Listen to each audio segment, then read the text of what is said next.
Hello, everyone. Welcome to the Audio Product Development Alliance. I'm Roger Shively from Shively Acoustics International, and this is the APDA, your gateway to audio product development. Today's topic is audio measurements correlating test results to audibility. Joining us today is Steve Temme, the founder and president of Listen Incorporated. Welcome, Steve. Thank you, Roger. Hey. Just to look back real quick, for us at APDA, we recently hosted a set of workshops with the Audio Engineering Society in Long Beach. And there they are. We had a pretty good crowd in each one of them. So we're going to bring all of these participants online with us at some point. But this was at the Fall AES convention in Long Beach just this last week. And we're going to bring everybody who participated there and bring those discussions very soon online. So please stand by for that. And we'll bring that up in the future. So keep an eye open for it. For those of you who are new to the APDA, I'd like to introduce from the APDA, we have Dave Lindberg online with us. Dave is from DB Enterprises and the THD podcast. Yes, thank you, Hey. Roger. People want to know more. I put the QR code up there so it can. Oh, A lot of okay. people a lot of people don't understand what I do, but I think that's normal for everybody in audio. Well, I'll never understand it either, so that's okay. Dave is in Hong Kong. That's the beautiful city of Hong Kong behind him. We also have, as a member and a partner with us, Steve Willenberg is from LinkPlay. He's not here with us today, but he's one of our partners. Joel Martins from Audio Express is our media partner. And Adam Levinson from Levinson Consulting is also one of our partners. So we'd like to thank them for their support. And if you don't know the APDA, the Audio Product Development Alliance is the only organization that's focused exclusively on audio product development education. So it's providing current relevant content that can be experienced in person, live online, or on demand, combined with some valuable cross-industry knowledge sharing. The APDA serves as a networking hub for the audio industry, offering access to experts and colleagues for professional development. The APDA is where you can come to learn how to build relationships and build better audio products. Here we talk about design, measurement, simulation, supply chain, automotive applications, headphones, earphones, wireless technology, and even industry standards. So we'd also like to thank Spencer, who is producing us today on this live talk. And we're recording this, so you can find it again on the YouTube channel. We're live now, but it'll be there recorded for us. So share it, like us, join us often on the YouTube channel. Keep an eye open for us. We have a WhatsApp group that you can join and follow us live if you like. So please take a look at that. We are a nonprofit organization. Please join us, become a member for free, and also help sponsor this activity and engage with us and through WhatsApp. And if you need any further information, go to theaudiodev.org and you can see what we're doing there.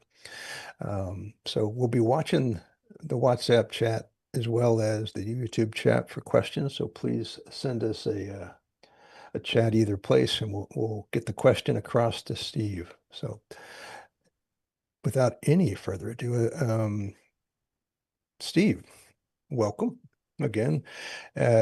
Founder of the company that is behind SoundCheck. And so one of the topic today is going to be about audio measurements and how we can correlate that to audibility. And I think that's essentially the point there is we can improve design and we can have better production line quality control with higher yields also when we have something that is tested that is much like what we can hear. So I'll let you go ahead and get started if you like. Lead us into what some of the techniques are for improving the understanding of device performance and so on. So I'll let you go ahead and then we'll jump in with any questions as we go. Thanks. All right, thanks, Roger. And my talk is about how to correlate measurements to audibility, which has sort of been my driving force for a long time, as why measure if you can't hear it? I mean, there are some examples I'll share with you, but generally speaking, we want to know what we can hear. So let's get started. Just go to my outline, hopefully. So just a real brief background on Listen. So I founded and the president of Listen since 1995. It's actually our 30th anniversary. So you can tell I look a lot younger than I am, I'd like to joke. But in any case, been doing this for a long time.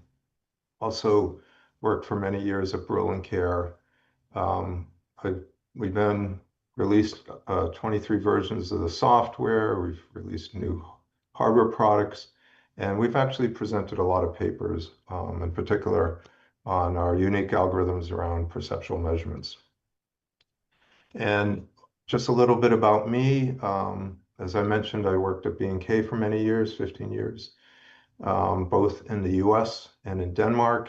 I did a short stint in between working for a customer called Apogee Acoustics, designing these high-end ribbon loudspeakers, which was really interesting and got me some even more exposure to how difficult it is to design and test a speaker in the production line. So much of what I've done in the last 30 years is kind of centered around that experience. So I'm going to talk about distortion measurements in particular today and how they relate to audibility. It's kind of been a passion of mine all these years to try to understand the correlation between distortion and audibility. In fact, when I started the company in 1995, I was trying to come up with a way to catch a rub and buzz on a production line. And the yellow boxes here, I don't know if you can see my pointer, but I'll be discussing those in more details. I don't have time to go through everything. Non-coherent distortion in particular is something I could talk for quite a while about, where you actually use music and speech as your test signal. But today I'm just going to focus what I call on the basics, in particular harmonic distortion, but I will get into something I like to call transient distortion. So the outline here is psychoacoustics of distortion, and what is distortion order, what is auditory masking, and what is loudness. I think we've all probably heard about them, but maybe a little deeper dive into what they mean and how they correlate to distortion measurements. The other thing is, how do we separate the nonlinear distortion from the linear distortion? For example, how does the variation in sensitivity versus frequency affect total harmonic distortion? And what is this so-called frequency normalized total harmonic distortion, which I'm a big proponent for, and I will be talking about. And then, of course, I want to give you some examples of perceptual distortion measurements on a production line, because at the end of the day, we want to make sure that whatever we ship sounds good. So let's move along. So I always like to remind people that distortion has order, not all distortion, but at least the one I'm going to be talking about. And if we input a sine wave into a transducer, a speaker, even a microphone, ideally, we will just get one frequency out. Now, in practice, what happens is we have asymmetrical nonlinearities. Could be compression on the positive part of the waveform. It could be just as the voice coil moves out of the magnetic gap, it loses some force and we get some compression. And as it goes down into the magnetic field where it's stronger, it might look better than when it's moving out. So that is asymmetric distortion. And that causes even order distortion products. In fact, you can use the second harmonic often to determine if your voice coil is centered optimally. Now, the interesting thing about human perception is that the nonlinearities in the human ear are actually very asymmetric. And in some cases, we actually like the sound of second harmonic distortion. And it can be kind of warming sound or pleasing. And the classic example is tube amplifiers, which had a lot of second harmonics. And you'll even hear them in, electric guitar effects and things like that nature. So not all distortion sounds bad, but it still tells you that it's not as pure as the original. Now, if we continue on to odd order distortion, we get, as opposed to even order distortion products, we get odd order distortion products, as the name says. Now, those tend to sound pretty bad. The classic example is square waves or hard clipping. You'll see a lot of odd order harmonics. And I'll talk a little bit about rub and buzz in a moment, but you'll see high order harmonics, and typically you'll see the odd ones are higher than the even ones. Now, in real life, you never just get one or the other, but it's relative. So if you see that you have a lot more odd order, that's something you need to look at. It'll tell you that it's symmetrical. And if you see a lot of even order, it'll tell you it's asymmetrical. So again, the human ear is not linear. As you can see, even the threshold of hearing, that our ear is less sensitive at the lowest and the highest frequencies. I'll tell you a little more later about why that is. But it does mean that we need to think about how the human perceives sound, not just in terms of frequency, but also level.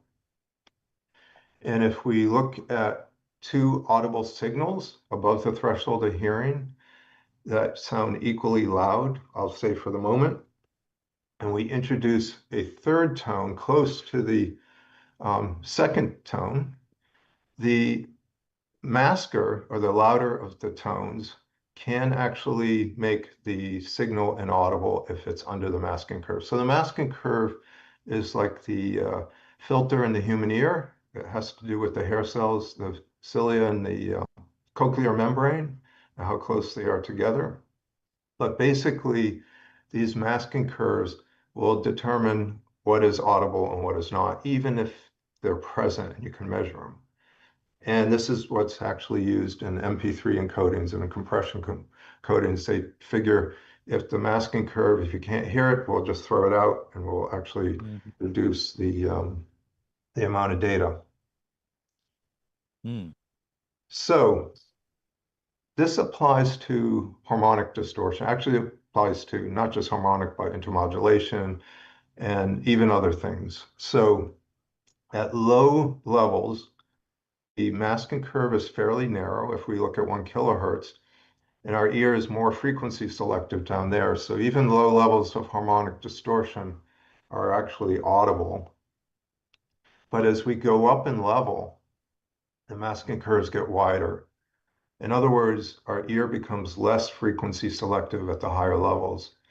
And this is kind of interesting because when you're talking about distortion, we often think if we're going to do a subjective listening test to our speaker or our transducer for distortion, we should turn it up, which indeed will increase the distortion typically in the loudspeaker, but we're also increasing the distortion in the human ear. So you kind of have to find a happy compromise where you don't want your distortion in your ear to mask out the distortion in the loudspeaker. So when I was at Apogee Acoustics, I tried to get them to settle on like 80 dBA or something like that. A reasonable level, but not too high. So just as an example here, if we have the second harmonic that is 20 dB down or 10% distortion, it is actually right on the threshold of hearing of the masking curve. In other words, it's just about to be audible, or it's still inaudible, but 10% second harmonic distortion for 1 kilohertz at 100 dB is on the threshold of audibility. So it's pretty high. So right away, it tells you something about THD, which I'll get to in a moment. Now, if we look at the 10th harmonic, the masking curve intersection is actually slightly below 60 dB, and therefore 0.1% distortion is indeed audible. And you would think, oh, that's very low. That's a great loudspeaker. But at the end of the day, we're trying to figure out what's audible and whether we think it's a problem. And I will show you later where this is indeed a problem. A Now, quick the other thing I question. want to point out real quickly, why THD can be very misleading, is THD is the power summation of the harmonics. And typically the second and third harmonic are way higher than the other harmonics. So they dominate. And basically THD is just measuring the second and third harmonic. So So in this your case, it would be a problem. your family of masking curves, how did you determine the bandwidth? Was that through experimentation that we Oh, have? it's a good point. If we go back to the masking curves like here, Yeah. these are all subjective. Okay. You could say they're subjective, objective, but so basically people like Zwicker and Morin Tanberg and some others, researchers have done these subjective evaluations with people with good hearing, and they basically play a tone, two tones. They'll play one tone and another tone, and they'll move them around to determine what is the threshold of audibility. And that's how they create these masking curves. Okay. It's painful. It takes a lot of time. Yeah. They Hmm. typically do in an anechoic chamber with a speaker that's super low distortion or two speakers, and then they will actually play the two tones to determine the shape of these curves. And you can see they're kind of funny looking, Yeah. but I'll show you maybe a little later on. In some cases, if you look at a bark scale, they look much simpler. Okay, good. Thanks. Appreciate Thanks for asking them. I always assume people know that. it. All right, so moving along. There we go. So I like to remind people too that masking curves don't just change versus level, they also change versus frequency. So it is kind of messy, frankly. And you can see at very low frequencies, the masking curves get quite wide, which is an indication that we are a lot less sensitive to low frequency distortion, harmonic distortion, than we are at, say, 1 kilohertz. So it's kind of typical that the ear is a lot more sensitive in general from 1 to 5 kilohertz, and not just in level, but also in frequency. So as we get really high in frequency, they also get wider. And as a result, when you get above 10 kilohertz, if you can hear above 10 kilohertz, it's generally the energy that you're hearing out there. It's not like you can say, oh, that's 9 kilohertz or that's 10 kilohertz necessarily, because the masking curves are generally pretty wide. Okay. Yeah. There's even temporal masking, which I'm not going to go into today, which is where a transient can actually mask another sound if they're in close proximity. So the ear is pretty complex. Hmm. So I want to give an example where I superimpose the masking curve. This is a real loudspeaker measurement that I made. I input a sine wave at 256 hertz, which was around resonance. It's a small speaker. On the left side, it's what I call a borderline good speaker. You can see most of the harmonics are below the masking curve. You can also see some of the threshold of hearing curves and the masking curves together. So if I play this out for you, hopefully you'll hear it okay. It should sound pretty clean. It sound like a 256 hertz sine wave. Now, bear in mind that these masking curves, again, are dependent on level. So what you're hearing might not be exactly what the microphone was hearing in level when we made this recording. So just keep that in mind, that it's very tricky. You really need to either use headphones to hear what the microphone's hearing, or you need to hold the microphone near your ear so that you can, quote, calibrate the masking curve. Over here, we can see on the right, this is a bad speaker. It has a lot of rub and buzz. And you'll see almost all the harmonics are above the masking curve. And this is what this sounds like. Now, hopefully you can hear the buzzing sound at the high Yeah. frequencies, depending on the playback of the wave file you're hearing. Yeah. So, Yep. good. So that's why I love masking curves, because basically you can see what you hear. And very often in the world of acoustics, we can't see what we hear. I mean, sound waves are transparent to begin with. So this is a nice way to look at a spectrum and actually see it happen in real time. Do you have these curves in just inside of SoundCheck, or is it something you have to bring in to They're SoundCheck? actually just been introduced as part of SoundCheck 23, the release we had early this year. Oh, okay, good. So I think the next slide, I actually going to show you a little video of this. Oh, okay. So just to reiterate, low order harmonics typically are barely audible, but high order harmonics, as in the case of this bad speaker, can become very audible. In fact, it sounds like a separate sound from the fundamental. So here's an example of live masking curves. I'm just going to play this for you, and I think I can talk while it's playing. Okay. We can play a 1 kilohertz sine wave through the signal generator and look at the FFT spectrum here. Now let's add a masking curve. You can specify in here exactly what type of curve you want. It automatically tracks the dominant tone in the acoustic signal. This makes any harmonics above the masking and threshold of hearing curves clearly visible. And if you look at the shape of this curve, you can see that it combines the masking from the fundamental here and also the threshold of hearing curve. You can see it increasing up here in the low and the high frequencies. And you can see which of the harmonics are above this purple masking curve here. You can see that the even harmonics are well below the masking curve, so they're inaudible, but the odd harmonics, 5, 7, and 9, are well above it, and that's what you're hearing. I can also experiment with this at different frequencies. For example, I can go lower in frequency and see if the distortion is audible there, or higher, and I can try different levels and observe the impact. Nice. Now, the other thing that I like to point out here is that you can see at low frequencies, the background noise is higher. Yeah. So actually, it's above the threshold of hearing, so you can definitely hear that. And there's a lot of times when the background noise will actually mask the harmonic or the distortion in general. So one of the problems on a production line is the background noise can easily mask out the rub and buzz or even some of the harmonics. Okay. Yeah. So we need a good test chamber, try to keep that Right. background noise as low as possible. And this is also quite useful if you're looking at things like active noise cancellation, where the active noise cancellation circuit can add some noise. And again, it can be audible and it can even swamp out some of the harmonics. All right. We can play along. So now this brings up one of my favorite, I guess you could call it pet peeves, in how we traditionally measure total harmonic distortion.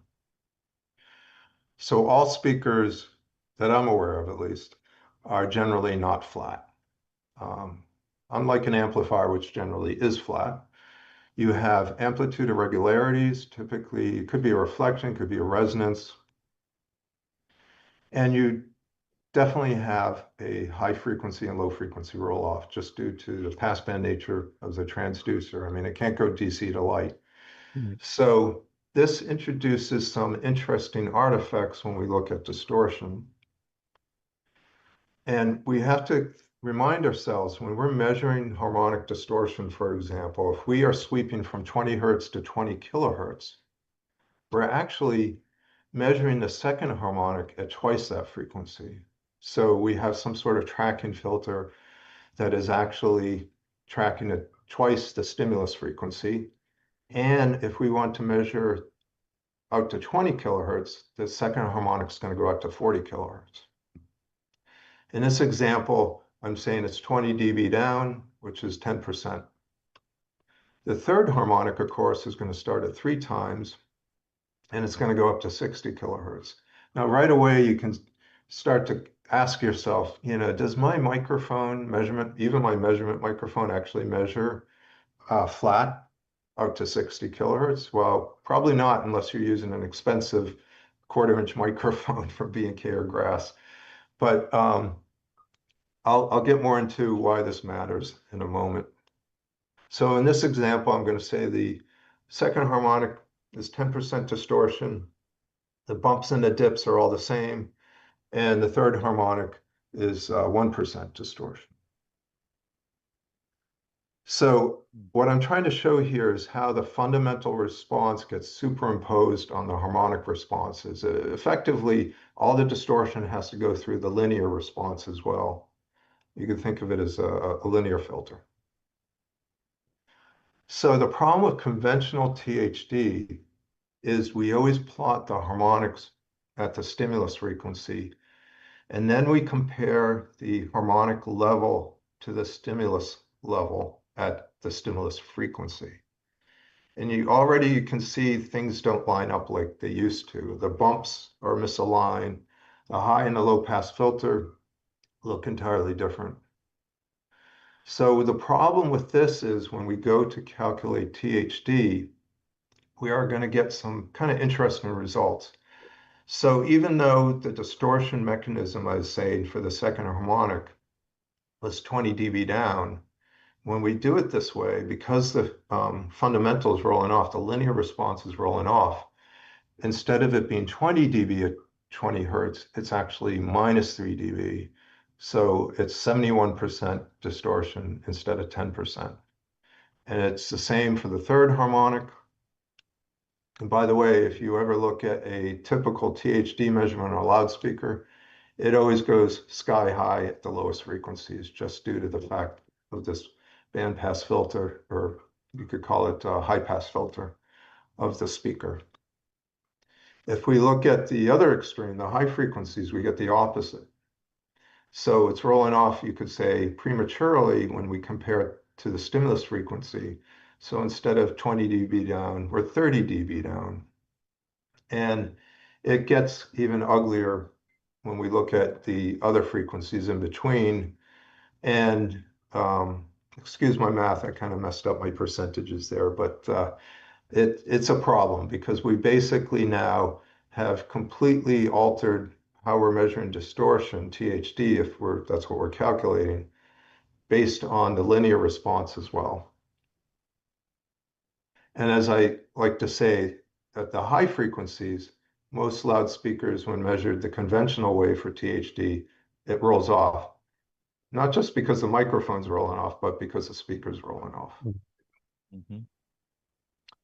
So why does this matter? Well, if you want to separate the linear from the nonlinear, I recommend doing it this way. Instead of plotting the harmonics at the stimulus frequency and comparing it to the fundamental at the stimulus frequency, why not reverse the order?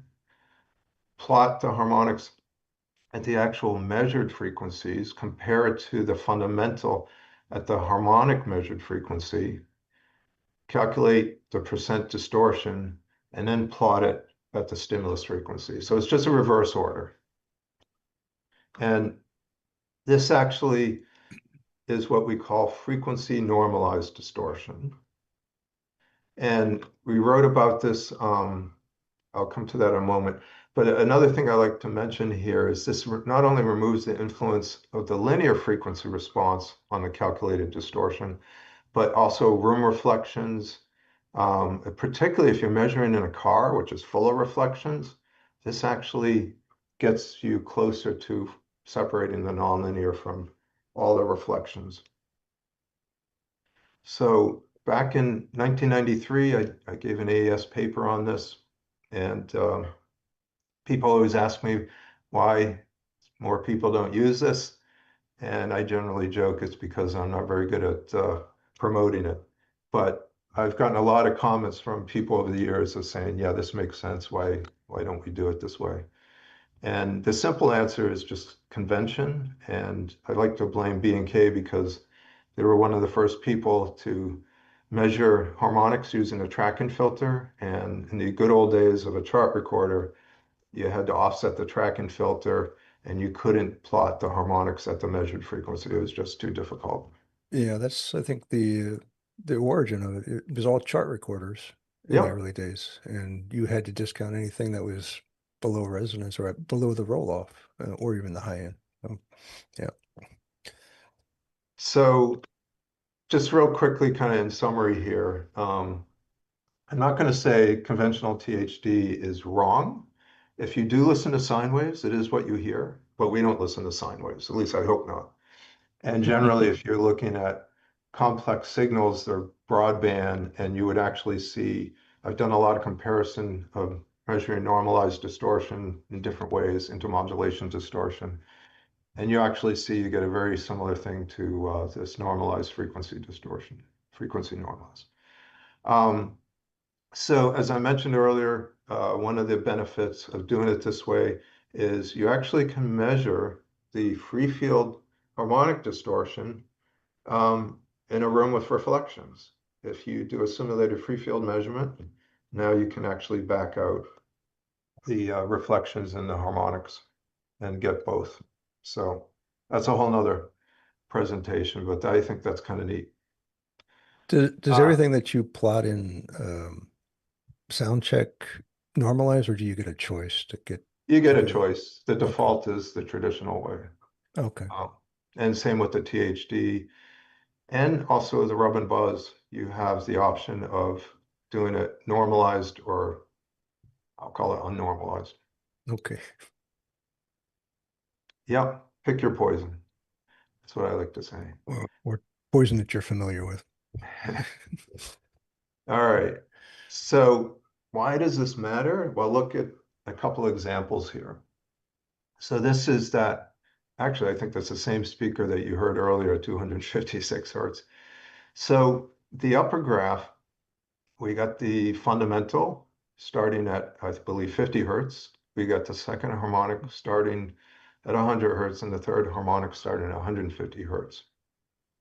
And right away, when you do this, you can see at the low frequencies, the roll-offs look similar, which is what you would expect. And at the high frequencies, especially in the third harmonic, the shape of the third harmonic above 10 kilohertz looks identical to the fundamental. So this is what I mean about the fundamental frequency response, the linear response being superimposed on the harmonics. And even the third harmonic, you'll see some similar, I'm sorry, the second harmonic, you'll see some similar characteristics. And again, why does this matter? Because we want to know what's causing the distortion. And if we do it the traditional way, we can get fooled very easily. If we look at the low frequencies with the conventional, the purple curve, we'd say, hey, we got 10% distortion at least. And at whatever this is, 200 hertz, we got kind of a bump. And we'd say, okay, that's a problem. The reality is that's just because that's how this linear response is boosting the low frequencies. If we look at the green curve, which is the frequency normalized THD, we don't see that problem. In fact, we see a problem up near resonance, somewhere between 250, 300 hertz. And that is indeed a nonlinearity. And then we look at 1 kilohertz and we see again, we might say, hey, there's a problem at 1 kilohertz. But again, it's just because the speaker has this bump going up at the higher frequencies.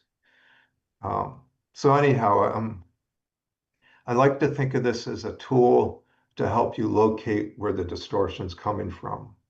And if that's, the main goal, then this is a better way to do it. Right. Otherwise, you're guessing. Yeah. And here's another example. This is a MEMS, piezo MEMS speaker.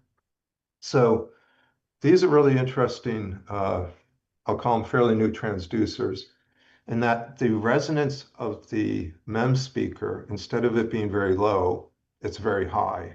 It's like a piezoelectric microphone. So you typically don't see an increase in distortion at low frequencies because the thing behaves very linear. And you can see, again, if you look at the upper right graph, that we're seeing some of the third harmonic again looks a lot like the fundamental.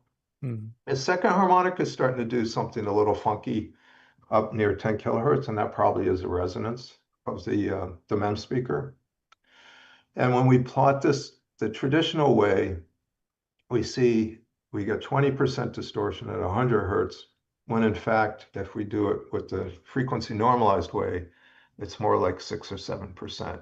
And we see it's quite flat throughout this 100 to 10 kilohertz range, which is typical of these drivers. They're simpler, there's less things to distort, if you want to call it, and they're not acting in a magnetic field. So there's quite a few simplifications. All right, any questions about that before I move on?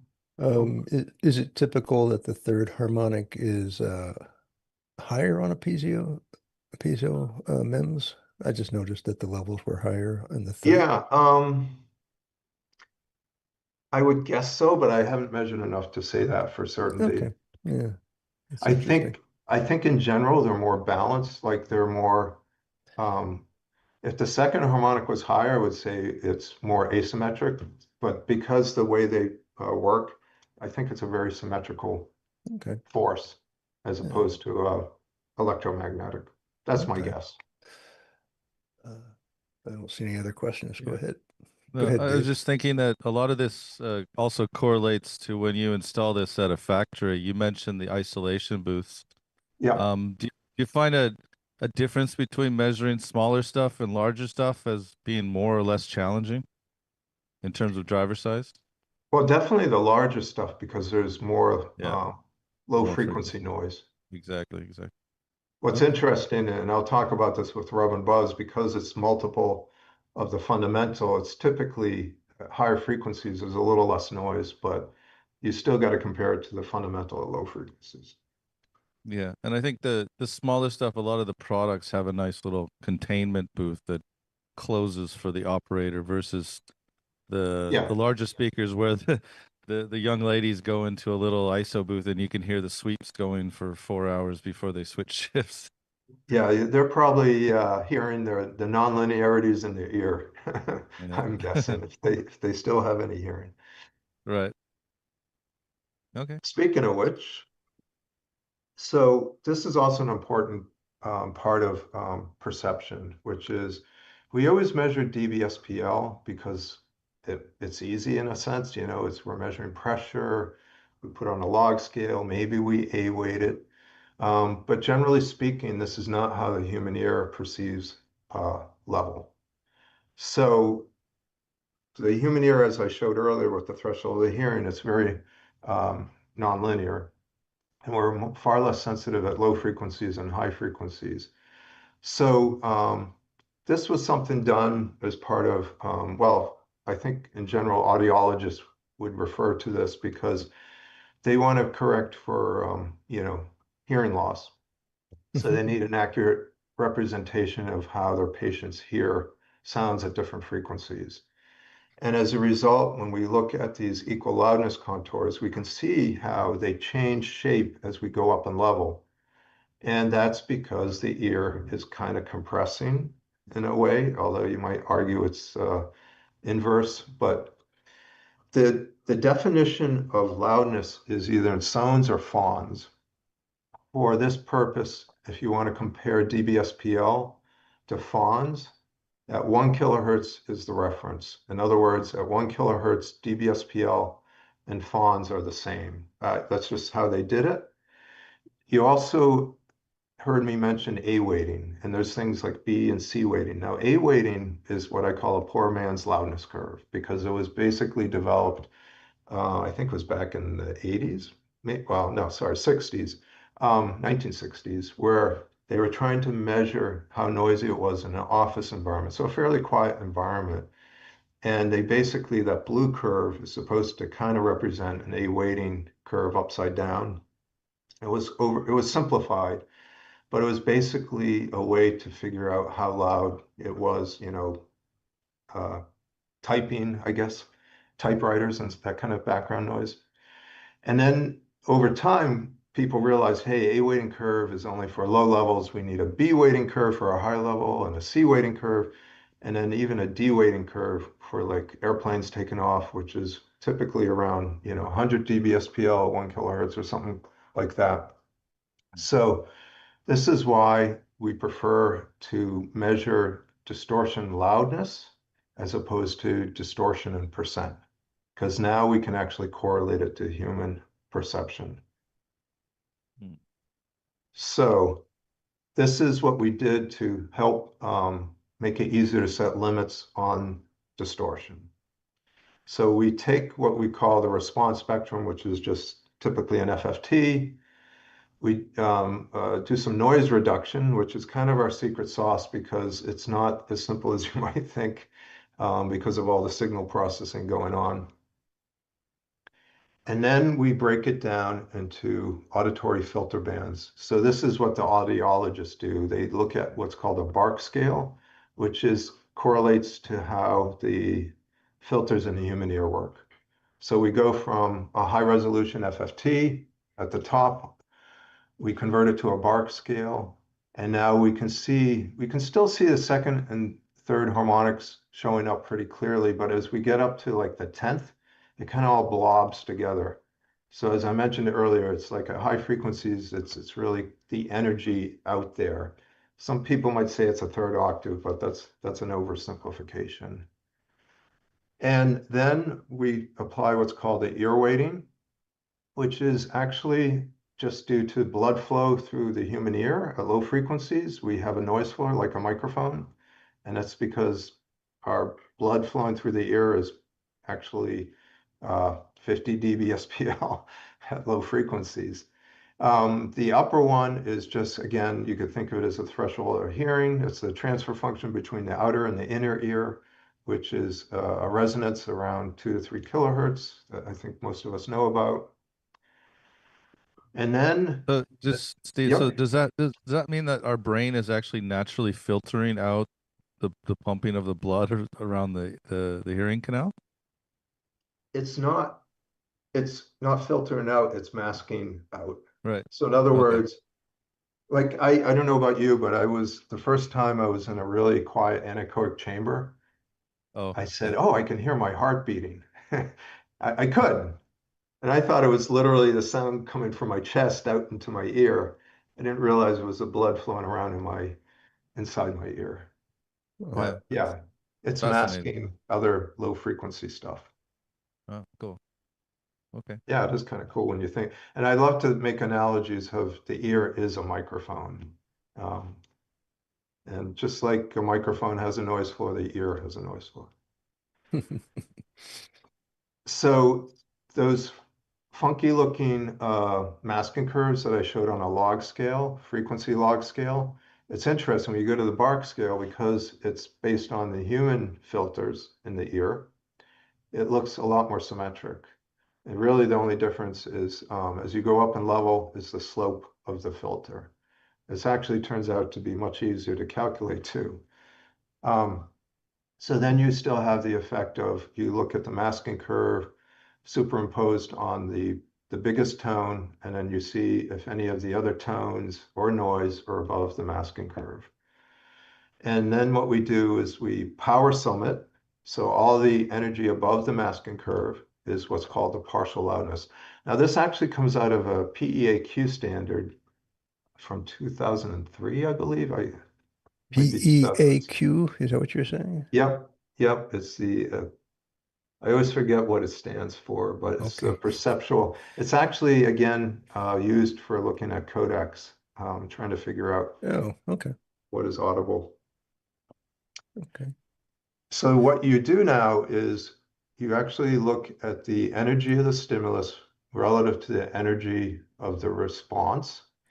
And what's really telling is if you have a lot of high order harmonic distortion that's above the masking curve, it actually makes the sound, the level appear louder, even though you're putting the same stimulus at the same level. You take a speaker with rub and buzz compared to a clean speaker, the rub and buzz speaker will sound louder. And I think we've all experienced this. If we listen to a really good stereo system with low distortion, we typically turn it up much louder than we normally would because it doesn't sound as loud. So that's, I think, pretty telling that if you start finding out that you think it's too clean sounding, and you turn it up to make it louder, maybe to add some distortion. So what we do is we power sum the difference between the response loudness and the stimulus loudness, and we get what we call the partial loudness. I like to just call it the distortion loudness. And then we can plot that on a curve, and now we can look at, one small thing here, which I'm not going to go into too much detail, is there are some DSP processing you can do to reduce when you have hundreds of harmonics, which you typically do with rub and buzz. It's kind of nice if you can do some, data reduction. And there's this thing called Kepstrom, which is actually a spectrum of a log spectrum. And if you have a lot of harmonics, it reduces it to a few Kepstrom lines. But I'm not going to go into the theory there. It's a little heavy-handed. But So you're putting this together with the other data analysis. Yeah, we're weighting it. Effectively, what we're doing is we're taking all these perceptual metrics, and then we're weighting it also by how rich the harmonics are. Okay. All right. Basically, the more high order harmonics you have, the more audible it is. Got it. So it's a weighting. All right. All right, so here's an example where we can see what I'll call good, bad, and borderline. Here you see, we actually did a sine sweep from 100 to whatever, I forget, kilohertz here. And we can see now, instead of the distortion in percent, we see it in fons. And just so you can hear it, what we're doing is we're taking a slice at resonance, roughly, at 256 hertz. And you can see the spectrum at 256. And it's pretty obvious as you look at the difference between good and bad. The bad has a lot more, not just low order harmonics, but a lot more high order harmonics. And this is where it's interesting. Now, unfortunately, I did this before we added live masking curves, because I would have loved to overlay the masking curve on top of this so you could see the difference. But again, if you just want to see what it sounds or hear what it sounds like, we can just do this again. You heard this before. Here's the bad. This is really bad.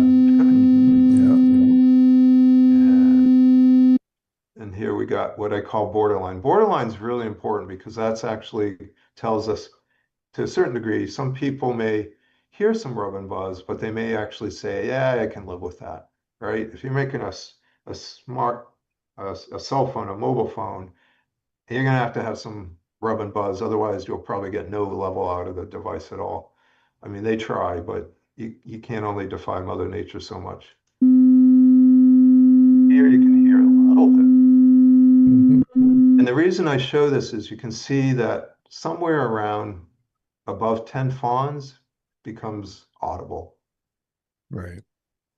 This one's really interesting because if you looked at this bad one at 1 kilohertz with traditional distortion, you would see it's way down because of it's fallen outside the passband of the speaker.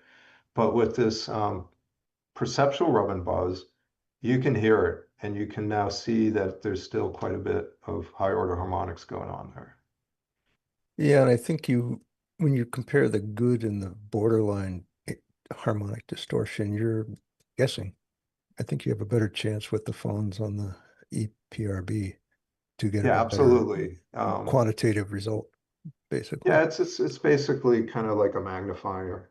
Yeah, but I think also if you put your masking curves on there, that would be a real quick indicator on the harmonic distortion too. So yeah. Next presentation, I'll get to that. Okay. All right. All right. Oops. All right. What am I doing there? There we go. All right. So just real quickly, I wanted to show one of the things that we worked extensively on. So we had I'll call him a clever production engineer in Asia who discovered that their customer wanted them to measure perceptual rub and buzz. And it turned out that when he opened the test box and let more noise in, the perceptual rub and buzz went down, Hmm. which is true.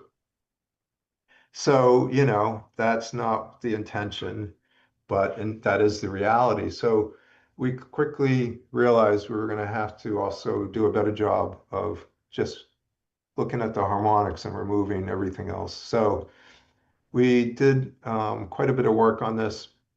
And what you see here is basically two methods. Actually, let me just start by the tree here. So we take our original recording. This is in a quiet room, like very low, like my office, to be honest. Yeah. And we compare the old method, which includes the noise, to the new method, which is where we're going to introduce factory noise. So the factory noise is actual recording of a real factory. And in SoundCheck, we can superimpose or, you know, mix, if you want to say it, the factory noise with the recording in the quiet room and get the combination. So now we have a way to compare the original to the new algorithm, which reduces the noise. And when we show the spectrum here, or the frequency of the perceptual rub and buzz, you can see that the old method let quite a bit more noise in than the new method. So we're now able to measure the rub and buzz more accurately, even in a noisy environment. And by applying this new filter, only in extreme cases, like at 50 hertz, where there's just excessive amount of noise, we're almost getting identical results as in the quiet room. So you came So up with that, so you're convolving or adding in the factory noise as a yeah, potential noise exactly. source, but you're not actually measuring that when you set it up. You've got a filter that you've already predetermined what it should be. Is that correct? Yeah, I mean, in a nutshell, we're basically trying to remove everything between the harmonics. Okay. All right. Got it. That would be the noise. Okay. Yep, Yeah. that should be the noise. Got it. So it's All right, so just real summary, quick summary here is, you know, we want to correlate to the subjective measurements because let's face it, if you can't hear the buzz in a quiet environment, most of us listen in a somewhat quiet environment, like at home or in the car, not on a noisy factory floor. We want to be able to say, hey, if I can't hear the distortion, I want to ship it, right? That's want to maximize our throughput. And the limits are very simple now because we're taken into the human ear sensitivity versus level and frequency. We actually can pretty much just use a straight line and say, if it's above 15 fawns, it's bad, I can hear it. If it's below, it's acceptable. So that's a huge advantage because when you think yeah. about every speaker has a different frequency response, and we're trying to set limits because we have to adjust it for that unique frequency response, that's just a huge time suck. Yeah. This is great. Yeah. And as I mentioned, obviously, our goal here is to help production people get as high throughput as possible and only reject the bad sounding loudspeakers. Now, that's not to say that there are going to be some harmonics that we can't hear, but they're going to tell us something about the process. As I mentioned, the second harmonic can be quite high, but it's also a great indicator of, you know, how well we're centering the voice coil in the magnetic gap. Yeah. So we still want to measure the raw distortion regardless of the perceptual level. Good. And we want something that's repeatable and reliable. That's always the biggest challenge in a factory. Exactly. Yeah. All right. So let me just, I know I'm running out of time. So let me just finish up talking about what I like to call transient distortion. Now, originally, I called it loose particles detection, Okay. Okay. which is what I was trying to do was when we're measuring raw transducers, raw speakers, was once in a while, you know, you would get like magnetic chips, maybe you even get some dirt inside the voice coil inside of the speaker. And those glue chips, they would rattle around and it sounds terrible. You know, it sounds like a baby's rattle. Yeah. I actually I'll play something for you in a moment. Um, the problem with catching these rattles, and it's not just something inside the magnetic gap, like a loose particle, but it actually can be the speaker in some sort of box. It could be like a smart speaker is obviously might have some keys that you push on it, and the speaker is vibrating everything around it. So it actually could be vibrating keys. It could be like on a laptop speaker vibrating the keyboard. We actually, very early in developing this, we had a very happy customer because he determined he could use this to catch vibrating keys that were annoying people on a keyboard. But it also could be an automobile, it could be like the door panel is not fastened correctly, some wires are rattling around. And what happens is these rattles are not able to detect in the frequency domain because they're random. So they look like noise when you do frequency analysis. So you really got to look at the time domain. So what we do here is we still, typically, again, we tried to do every measurement with one sine sweep, but you could actually use even broadband signals for this. But we take our stimulus, which, you know, it's a sine sweep, you know what it sounds like. That's not too loud.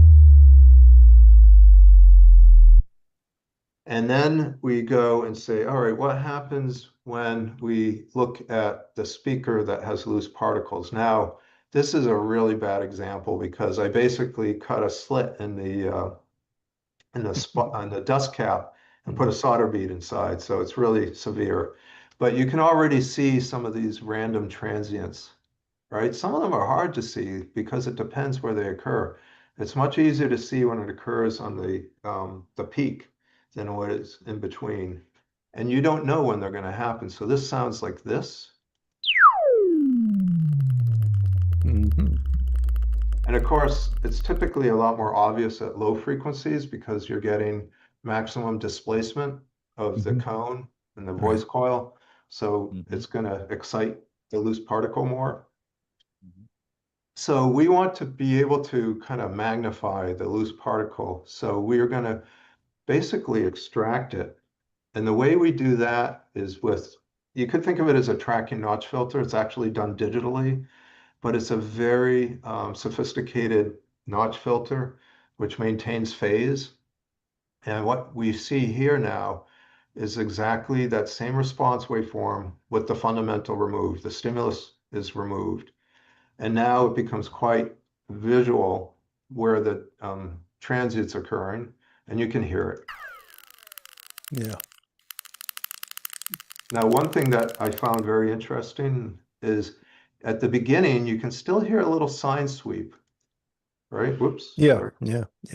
Now, I'll just. Exactly. Yeah. Now, when I first heard that, I thought the programmer did a bad job of notching out the fundamental.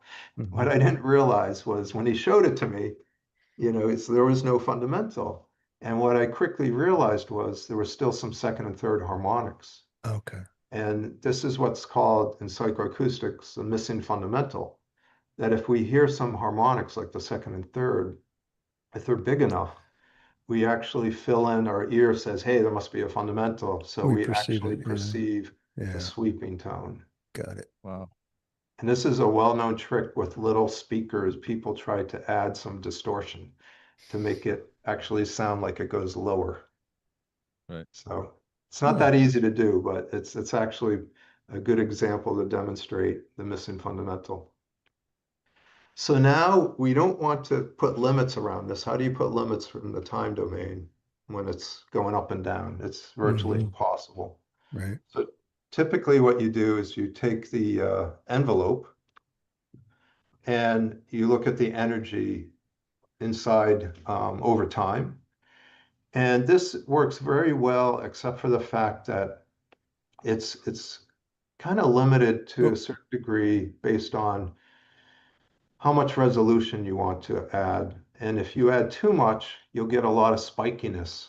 And if you don't add enough, you might miss a transient. So you can see at some at some times you get two transients very close to each other. Right. And what we want to do is we want to determine what is a transient from the speaker versus what is a background noise transient. Like if some compressor goes off or someone slams a door, sure, we're going to get that as well picked up by the microphone, but we know there's no way that's going to happen, hundreds of times in a 2-second sweep. So we want to count the number of events here, and we want to count them accurately. And again, we got background noise we got to contend with. So what we want to do here is come up with a way to amplify, if you want to call it, the transients from the background noise. And this is how our programmer, who I jokingly says our DSP program is from Nepal, where they have a lot of mountains. And when you talk about topography, typically you talk about, elevation, right? From sea level. And what's really more important if you're a climber is what's called prominence. You want to know what's the distance, how high do I have to go from a trough or a minima to the next peak? So elevation just tells us the overall absolute level. This tells us the relative level from peak to peak. And this actually turns out to be very handy when looking at these loose particles or these transients. So what we see now is the exact same thing you saw earlier, but cleaned up with a lot more dynamic range. So it's easier to set limits. It's easier to detect. Oh, wow.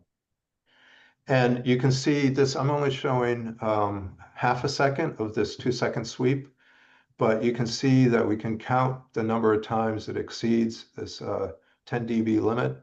And typically noise is around 12 dB, crest factor. So we get 110 transients and we know it's from the speaker or it's from the speaker box or whatever the speaker's vibrating. Right. Wow. So it's a very cool way to actually not just be able to detect these transient events, which can be used for a lot of different things, but also let you listen to I'll call it the crud, the crap in the gap, some people call it. Yeah. Because you've removed the linear and you're now listening to just nonlinear stuff, noise and distortion. Yeah, each one of these you've given us a quantitative way to understand what we're hearing, which is, I think, really, really valuable. I mean, that is your goal, honestly. So it's perfect, actually. It's nice. And you can do it at the end of line. Exactly. Which is And automotive guys love this because they call it buzz, squeak, and rattle. Yes, we do. This is buzz, squeak, and rattle right here. Right here. This is great. Did you have some more, or we're getting close to the end I'm here? at the end. I'm just All right. going to show you real quickly how it superimposes nicely. Okay. Yeah. Nicely And then go to the conclusions here. So the benefits of this is that we can actually separate the random transient distortion from the periodic harmonic distortion, which helps identify what the issue is. So in other words, is it rub and buzz or is it a loose wire or loose particle? We can actually, a lot of times people clump that together and you don't know which is which. Exactly. Yeah. It's easy to set limits. Right. We can listen to loose particle waveform. We get less false positives from the background noise. And we can also detect different components, not just the speaker that's rattling, but what the speaker's in. That's great. Actually, this is really nice. I like the way you managed to bring it. You separated rub and buzz and loose particle, which has always been conflated or put together, and then you don't know. I love it. This is really good. So how long ago did you first come up with these two techniques? Was it recent, or how long ago was it? Oh, question. So I think at the very beginning, if I can remember where it is, maybe I'll just do this. So the Oh, there loose it is. particle Okay. is 2005. I can't remember dates anymore. No, that's good. I'm getting old. And then the first perceptual rub and buzz was 2010. Got it. And then we tried to improve them with removing more noise, basically. Okay. So this is Mhm. really good. It's very recent, but it's the best I've heard so far. This is great. Thank you. Appreciate that. Cool. That was really good, comprehensive overview, and it gives us confidence in why we want to use some of these techniques. This is great. Mhm. I appreciate it. Yeah, and then just summarize, just leave it at that. So I'd like to remind people that the human ear is nonlinear, not just the speakers we're listening to. And we Yeah, actually do want to separate out our nonlinear hearing from the nonlinearities in the device. And the best way to do that is using masking curves and measuring loudness. That conventional THD is, yes, everyone's familiar with it, but it conflates the nonlinear and the linear, and it makes it kind of confusing when you're trying to figure out what's causing the distortion.